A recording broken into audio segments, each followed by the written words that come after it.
곡식이 빨리 안 자란다고 막 뿌리를 잡아당긴다고 잘 자라게 되나요?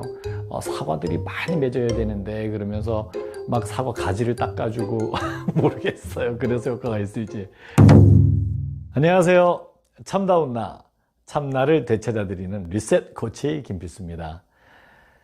제가 최근에 전국학교운영위원회의 사무총장이신 분을 만났어요. 그래서 같이 여러 가지 얘기를 나눴는데, 저도 한 2007년도인가 2008년도부터 그 학교 운영위원으로서 제가 대외협력위원으로 뭐 교육청이나 이런 데서 강의도 많이 했던 기억이 나는데, 그 학부모님들이 그런 요청을 하시더라는 거예요. 지금 뭐 아이들이 어떻고 저떻고 뭐 얘기들이 많이 나오지만 사실 부모님들 입장에서도 고민이 많은 거예요. 야, 내가 부모가 되긴 됐는데 이게 부모로서 어떤 역할을 해야 되는지 모르겠다는 거예요. 그래서 그건 참 바람직하네요. 부모님들이 필요성을 느끼고 교육을 요청할 정도가 됐으니까 참 좋다 그랬어요.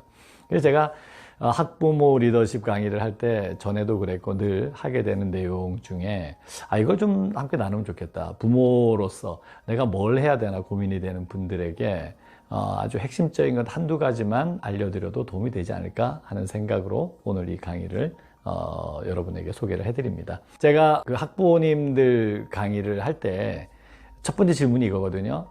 왜 부모가 되셨습니까? 그러면 대답하시는 분들이 거의 없어요. 이런 질문을 받아본 적이 없어요. 부모가 왜 됐냐고? 난 벌써 됐는데. 그러니까 뭐 어쩌란 말이야. 부모가 왜 됐냐? 제가 그 질문을 던지는 이유는 뭐냐면, 우리가 우리의 삶의 과정을 거쳐가는 데 있어서 우리가 생각하지 않고 가는 게 너무 많다는 거예요. 뭐 이제 나이 됐으면 결혼해야 되고, 결혼했으면 애 낳아야 되고, 뭐 애 낳아 보니까 나도 부모라 그러고 이렇게 되는 거예요.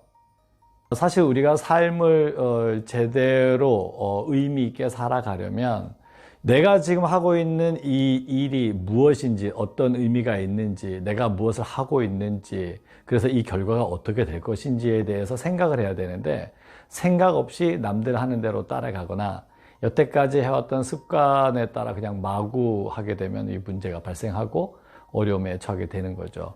근데 부모가 되는 것도 마찬가지 아닌가 싶어요. 그래서 왜 부모가 되셨습니까? 하고 물었더니 다들 대답을 못 했는데, 저는 지금도 기억나요. 그때 간디 학교인가 그 대안학교 학부모님들 제가 강의할 때였어요. 근데 어떤 아주머니가 얼굴이 빨개지시면서 그냥 우리 신랑하고 행복하게 지내다 보니까 그냥 생겼어요. 너무 이쁘게 말씀하시더라고요. 그렇죠. 사실 결혼해서 부부의 사랑의 결실로 아이가 태어나는 거 아닙니까? 뭐 그걸 어쩌라고. 그래서 부모가 됐는데, 근데 문제는 그 다음이죠. 그럼 부모가 됐어. 그러니까 어떤 프로그램에 뭐 어쩌다 어른 이런 프로그램도 있는 것 같은데, 어쩌다 부모? 좀 심한가요? 어쨌거나 부모가 됐어요. 부모가 됐는데 어떻게 해야 되지? 그거는 우리가 어른들이 여태까지 옛 어른들이 하신 말씀 속에 다 들어있지 않나 싶어요. 첫째는 자식 농사라고 얘기를 하잖아요. 그 비유가 전 너무 적절하다는 생각이 들었어요. 씨를 심어서 싹이 터서 자라면 거기서 이제 줄기 가지를 뻗어서 열매를 맺고 이렇게 되잖아요. 자, 그런데 그걸 내가 키우나요? 벼를 키우고 뭐 사과를 키우고 그렇게 표현을 쓸 수는 있어요. 하지만은 그 내 뜻대로 되든가요? 그러니까 곡식이 빨리 안 자란다고 막 뿌리를 잡아당긴다고 그 잘 자라게 되나요? 그게 아니죠. 그러니까 나는 그 농작물들이 잘 자랄 수 있는 환경을 만들어 주는 거잖아요. 그러니까 볕이 잘 들게 하고, 그 다음에 뭐 물이나 거름이나 이런 게 부족하지 않게 해주고, 또 너무 가물면은 물을 좀 덜 닿게 이렇게 해주고, 이런 걸 이제 배려해 주는 거죠. 자녀 교육도 마찬가지죠.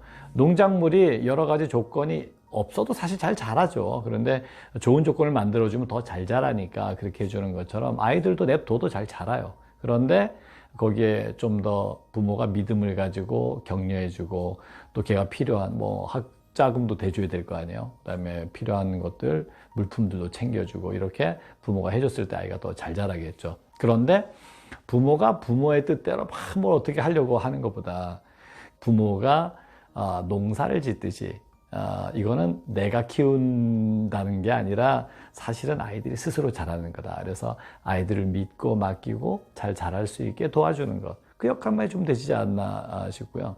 두 번째는 아이들이 부모의 거울이라고 얘기하지 않습니까? 그러니까 아이들이 제가 왜 저러니 하고 보면은 본인하고 닮아있지 않던가요?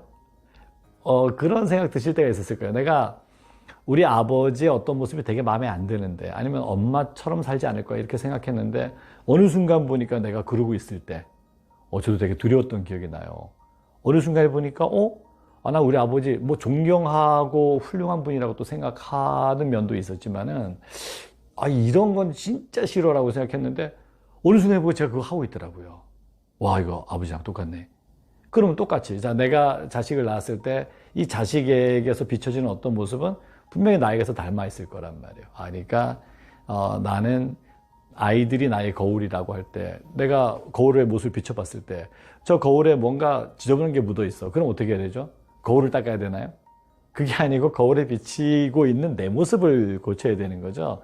아이들을 뭘 할 게 아니라 뭘 해야 된다? 그 거울로 비춰진 내 모습을 바로 잡아야 되는 게 맞겠죠. 그러니까 중요한 건 부모로서의 역할은 아이들의 모델이라고 생각이 들어요. 저도 학원에서 강의를 했는데 한 학부모님이 참 반듯하고 훌륭한 분이었어요. 근데 사업을 하다가 망하셨어요. 그럼 등록금을 못 내게 되잖아요. 그래서 어느 날 아이들이 왔는데 선생님 저희가 이제는 더 이상 학원을 못 다니겠습니다. 왜 그러니? 그랬더니 아버지가 사업하다 어려워지셔서 이제 학원비를 못 내겠다는 거예요. 너무 안 됐어서 그리고 애들이 정말 열심히 공부하는 애들이었거든요.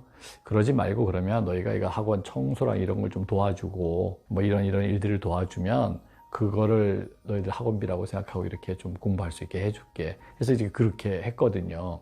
근데 어느 날 봤더니 얘들이 등록금을 가져왔어요. 그래서 너 어떻게 가져왔니? 그랬더니 아버지가 굉장히 그래도 빨리 사업이 회복되셔서 등록금을 낼 수 있게 됐다는 거예요.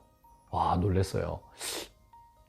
보통 그 정도면 그냥 안 내도 되니까 대충 안 내고 갈 수도 있지 않을까요? 그런데 부모님이 그런 분이 아니었던 거예요. 그러니까 반듯하게 이렇게 하셨는데, 부모님이 그 사업이 잘 안 돼가지고 어렵다 보니까 부모님이 집에 제대로 들어오지 못하고 두 분 다 그렇게 밤낮으로 뛰어다니면서 일하셨는데 아이들이 조금 더 흐트러지잖아요.